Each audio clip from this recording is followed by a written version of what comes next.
Right now I'm climbing up to the summit of one of the mountains surrounding Los Angeles. And in this video, we're gonna go through all of the camera gear that I bring with me when I make my adventure films, and pretty much all the other content here on my channel. All right, let's get to the summit and break down this bag.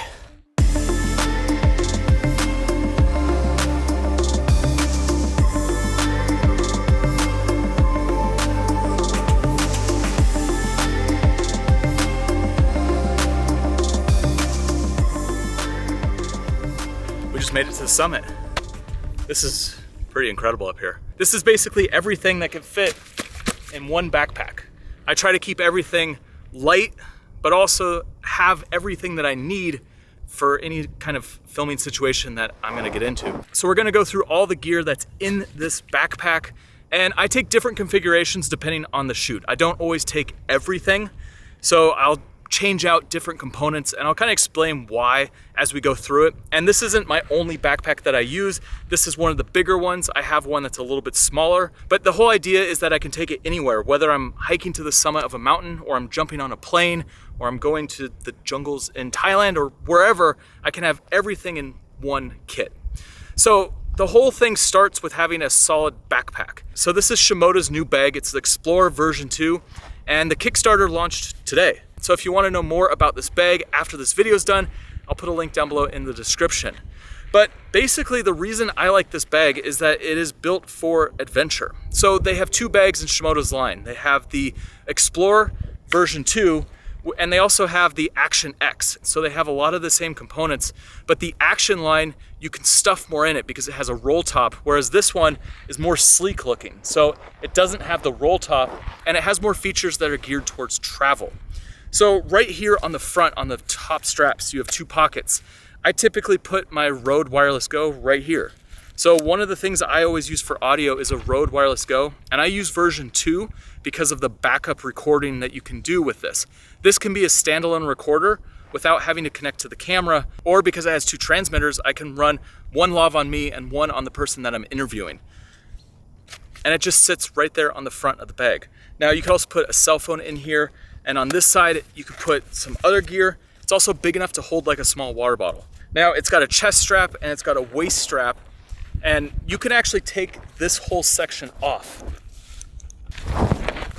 So you can take the whole waist belt off if you want something that's a little bit more sleek looking for like city. So if you want something that's not so hiking oriented and you pack it a little bit lighter, then you could just take the waist strap off. Now on the side of my bag, I use the Peak Design travel tripod, carbon fiber, so it's lighter. For me, this has been like the go-to tripod. It's super easy to use, it's lightweight, I can take it pretty much anywhere, and then I can always have a solid tripod shot.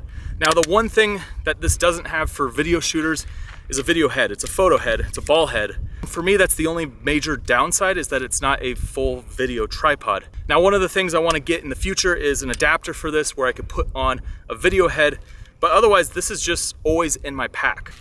Now come back down here. Also on all of Shimoda bags, they make really big pockets for water bottles. So on the side here, you can see I have a full Nalgene, and it still has room for a bigger water bottle.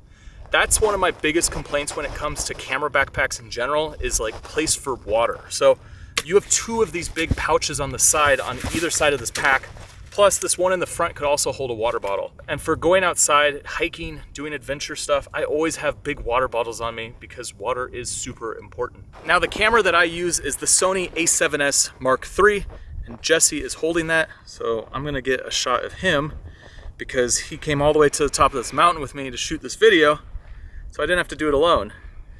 So Jesse is using my vlog setup right now. Look at that sunset. Beautiful. Isn't that nice? So on my a7S Mark III, right now I'm running the 24-105 f4.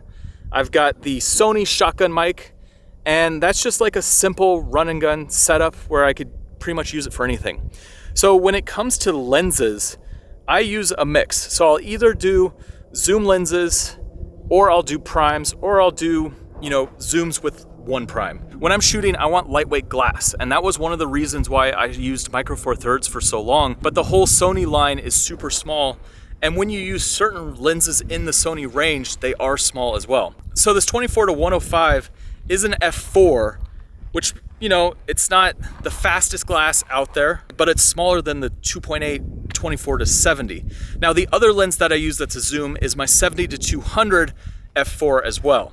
And when I use my two zooms, I'll typically bring one prime that's a little bit faster so I could get that super shallow depth of field. And I usually bring like a 35 millimeter. I really like that focal length. It's great for interviews. It's great for just getting good B-roll because it's wide, but it's not too wide, and you can get some really nice shallow depth of field. Now the shotgun mic that I use, it's Sony's shotgun mic. I prefer to use this microphone than a wired one like a Rode or something else, just because it's simple. It's easy, it plugs in the hot shoe mount, and I don't have to worry about cables and batteries or anything. And on the back of the microphone, you have a bunch of different functionalities.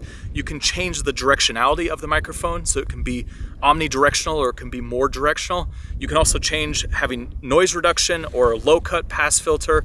And you can also go auto and manual just on the back of the microphone itself. So all the controls are right there. Most of the time when I'm out shooting, the shotgun mic or the Rode Wireless Go 2, those are the only two things that I need to capture good audio.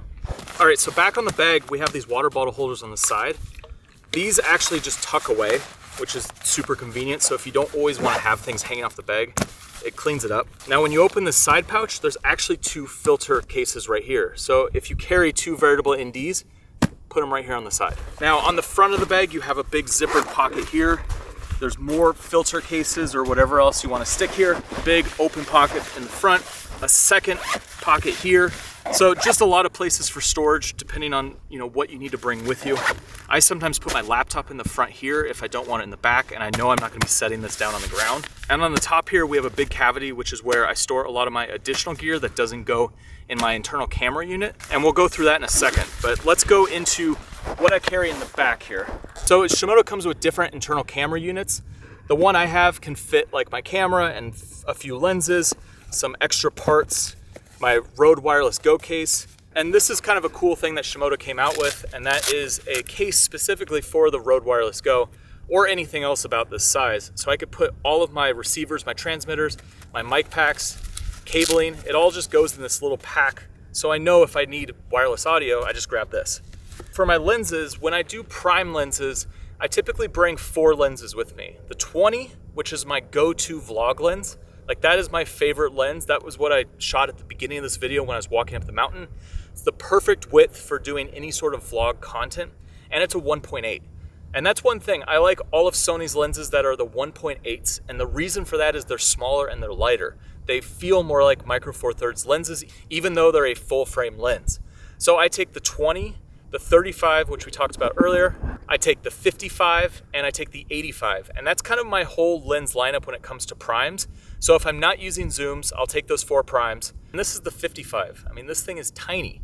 And the beauty of all these lenses is that they're just so small. So I don't have to bring a ton of glass when I want to have a full set of primes with me. One thing that's kind of cool that I found are these stickers that go on the back of the lenses here. They're cheap little thing, but it's just quick. So if you look down at my bag, you can see exactly which lens is where. So the filters that I use are variable ND filters and a Cine Bloom. This is my filter case when I don't want to stick them on the side of the pack. And this just keeps everything nice and organized. Again, this is another Shimoda case. They make a lot of accessories with their backpacks, and I pretty much use all their gear. This is my prime variable ND kit. So these are 67 millimeter variable NDs from Moment. I got my 4 to 32, and I have my 64 to 512. And basically, any lighting situation, these things have me covered. And the third filter that I bring with me is also Moment's filter. It's the Cine Bloom 10%. And I like the 10% because it's not super strong, but it's enough where it does give some halation and it just looks really nice. And this is perfect whenever I'm using direct sunlight in my shots and I have like beams of light. This is just such a cool lens to use. And depending on your lighting situation, you can actually use these in combination, and you just put the Cine Bloom right behind the variable ND. Now, the last thing I have in this kit are step-up rings because the 55 and the 35 aren't 67 millimeters, so I have to have the step-up rings. Now, if I'm using my zooms, I have variable ND filters for those as well. And those are bigger because the two zoom lenses I use are both bigger than 67. So I typically just tuck this away wherever it fits. And then the last thing in this compartment is my laptop case. So I have my 13-inch MacBook Pro, which I did hike to the top of the mountain with this laptop just because I didn't really want to leave it in the car. So there's a padded case back here in the back. It can hold up to a 16-inch MacBook Pro. Hopefully the new MacBook Pro comes out soon because 13 inches is a little bit small. Now the last pocket I'm gonna show you is the top here, which is where you can hold like any of the extra gear that doesn't fit in the internal camera unit. So I have my drone up here because I like to bring a drone with me. And I have these cases from Flight Path, Aldrin. He made these and they're perfect for the Mini 2. So the one drone that I take with me if I just want something small and I don't need active track, Mini 2. It's the best drone for the money, and the thing is tiny. This thing gets killer shots. Now, if I want a little bit more control, I want D-Log, I want active track, then I'm gonna bring either my Air 2 or my Air 2S. I'm actually pushing more towards the Air 2S recently because I like that 1-inch sensor and the colors look really good on that camera. The only downside is when you're shooting 60 frames a second, it crops in 50%, so you have this weird crop if you want to shoot slow-mo. If I'm not bringing a ton of extra gears like gimbals and extra lenses, I'll bring a bigger drone and more drone gear. But if I have everything like I do right now, I'm just gonna bring my Mini 2 because it packs up so small. Now the last couple things I bring with me are my gimbal. So I bring the DJI RS2. This thing just sits in the top or it sits in the front of my bag here.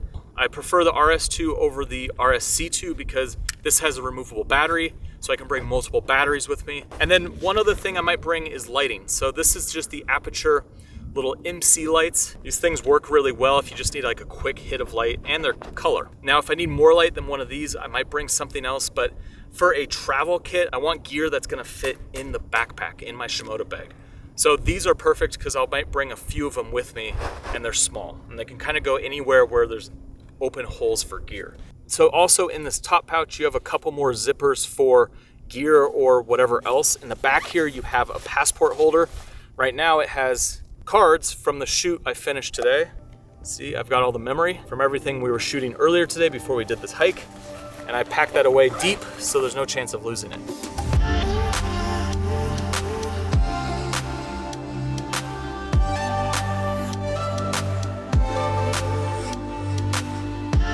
All right, so the sun's about to set and we have to climb back down there before it gets too dark.